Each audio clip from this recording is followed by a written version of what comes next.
మీ business ఏదైనా మీ ఊర్లో promotion చేయాలంటే అది సుమన్ టీవీతోనే సాధ్యం. ఇప్పుడే సంప్రదించండి. టీడీపీ నాయకులు వైసీపీ నాయకుల మీద చేసిన వ్యాఖ్యలపై స్పందించారు.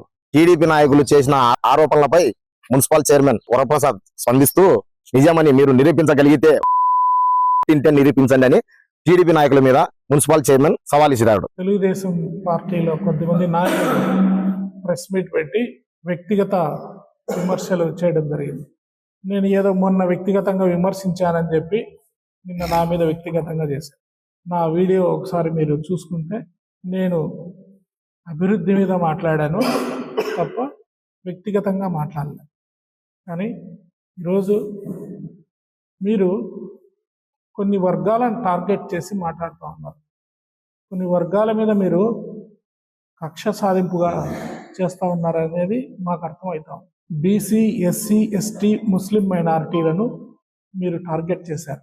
2 కేసులు మీరు పెడితే 13 మందిలో బీసీ, ఎస్సీ, ఎస్టీలు ఉన్నారు, ముస్లిం మైనారిటీలు ఉన్నారు. మళ్ళీ ఇంకో కేసు పెడితే దాంట్లో కూడా బీసీలు, ఎస్సీలు, ఎస్టీలే ఉన్నారు.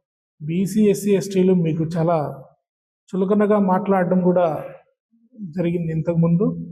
అప్పుడు నేను ప్రెస్ మీట్ ఇవ్వలేదు. ఒక వ్యక్తి మాట్లాడతాడు, నిన్న మీవి కడుగుతామన్నాడు. ఏం కడుగుతారా మీరు? మాకు నోర్లు లేవా? మేము డెటాల్ వేసి కడుగుతాం మీరు. ఒక వ్యక్తి మాట్లాడతాడు, నీ మీద దాడి జరిగింది, నువ్వు ప్రమాణం చేస్తావా అంటాడు. దమ్ము ధైర్యం ఉంటే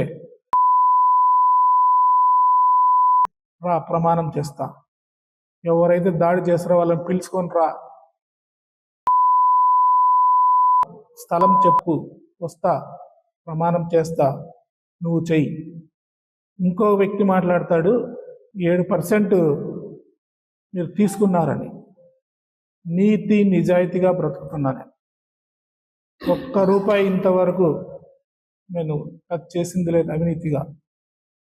1 సెంటు భూమి ఆక్రమించింది లేదు నేను. భూములు ఆక్రమించుకున్నది ఎవరో తెలుసు.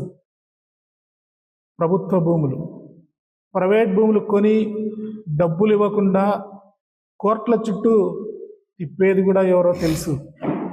ఇదే ఒక వ్యక్తి, ఆయన ఎవరో మున్సిపాలిటీలో నేనుంటే వచ్చి నా కులం పేరు పెట్టి మాట్లాడితే నాకు తెలిస్తే అది తూగుట్ల మొదిమీదికి వేసినాడు దాన్ని.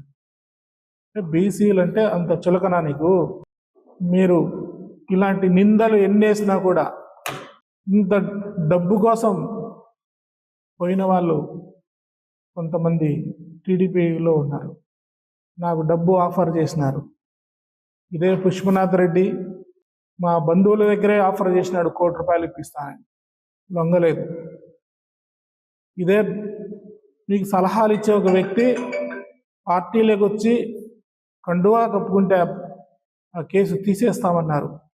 నేను లొంగలేదు. 22 రోజులు జైల్లో ఉన్నాం. మీ నాయకుడికి తెలుసు నా గురించి. మీ నాయకుడిని అడగండి. తనకు ఓటేమని మనస్ఫూర్తిగా అడగలేకపోయినాడు. ఫోన్ చేసి నాకు వరప్రసాద్ అన్నాడు. ఎవరన్నా? బీటెక్ రవిని మాట్లాడుతున్నా అన్నాడు. చెప్పు రవి అన్నా. నా ధర్మం కాబట్టి నేను అడుగుతా ఉన్నా, నీ గురించి నాకు తెలుసు అన్నాడు. మరి నా గురించి తెలుసు, నా ఫ్యామిలీ గురించి కూడా తెలుసు కదా అన్నా. ఏదో నా ధర్మం, అది నా బాధ్యత, అడుగుతా ఉన్నా నేను. సర్లే వరప్రసాద్ అని పెట్టేసినాడు.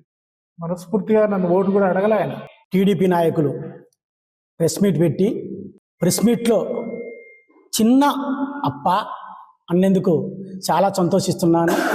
ఎందుకంటే నేను చిన్నగా ఉంటా, చిన్నప్పనే తల్లిదండ్రులు పెట్టిన పేరు అదే, టీసీలో ఉండే పేరు కూడా అదే. కాబట్టి నా పేరు గుర్తుపెట్టుకునేందుకు వాళ్ళకి ధన్యవాదాలు చెప్తున్నా. వాళ్ళు నేను 2 పాయింట్లు మాట్లాడినారు. ఒకటి, చిన్నప్ప నీలి చిత్రాలు కేసులో ఇరుక్కున్నాడు, మా దగ్గర ఎఫ్ఐఆర్ కాపీ ఉందని ఓపెన్ ఛాలెంజ్ వేసి చెబుతున్నా. నన్ను పోలీసు వాళ్ళు అరెస్ట్ చేసినట్టు కానీ, వాళ్ళ దగ్గర ఎఫ్ఐఆర్ కాపీ ఉన్నట్టు కానీ, నన్ను జైలుకు సబ్ జైల్లో పెట్టినట్టు కానీ, నా మీద కేసు ఉన్నట్టు కానీ, నేను కోర్టుకు పోయినట్టు కానీ, కోర్టు వాయిదాలకు తిరిగినట్టు కానీ నిరూపిస్తే పూలంగల సెంటర్లో ఛాలెంజ్ వేసి రాజీనామాకు, వైఎస్ఆర్ కాంగ్రెస్ పార్టీకి రాజీనామా చేసి మీ అందరికీ క్షమాపణ చెబుతా.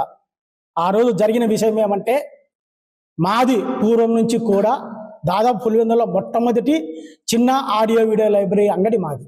మా షాపు పులివెందుల్లోనే ఒరిజినల్ క్యాసెట్లు అమ్మే షాప్ పులివెందుల్లో ఎవరికైనా ఉందంటే ఈ పులివెందుల ప్రాంతంలో ప్రతి ఒక్కరికి తెలుసు, అది మాదే అంగడి. అప్పుడు దాదాపు మేము పెట్టిన తర్వాత 15-16 అంగళ్ళు పులివెందుల్లో పడినాయి. పడినప్పుడు ఒకరోజు ASP Rangareddy sir, SI Sharif sir అనుకుంటారు, సిఐ రజాక్ సార్ ఉన్నారు. వాళ్ళు వచ్చి పులివెందుల్లో నీలి చిత్రాలు అంటే బూత్ సినిమాలో క్యాసెట్లు ఎక్కువ ఉన్నాయని పులివెందుల అన్ని అంగళ్ళను పిలుచుకొని పోయినారు. ఆ సందర్భంలో మేము కూడా అక్కడికి పోయినాం. పోలీసులు వచ్చి పిలిచింటే రాండి ఏఎస్పీ గారు రమ్మన్నారని, మీ దగ్గర మీరు మిమ్మల్ని అరెస్ట్ చేస్తాం అదంటే, సార్ మా వచ్చి మా అంగడి చెక్ చేసుకోండి, మా ఇల్లు చెక్ చేసుకోండి అని చెప్పినాం. అందులో భాగంగా పోలీసు వాళ్ళు మా అంగడి కాడికి వచ్చి మా క్యాసెట్లన్నీ తీసుకొని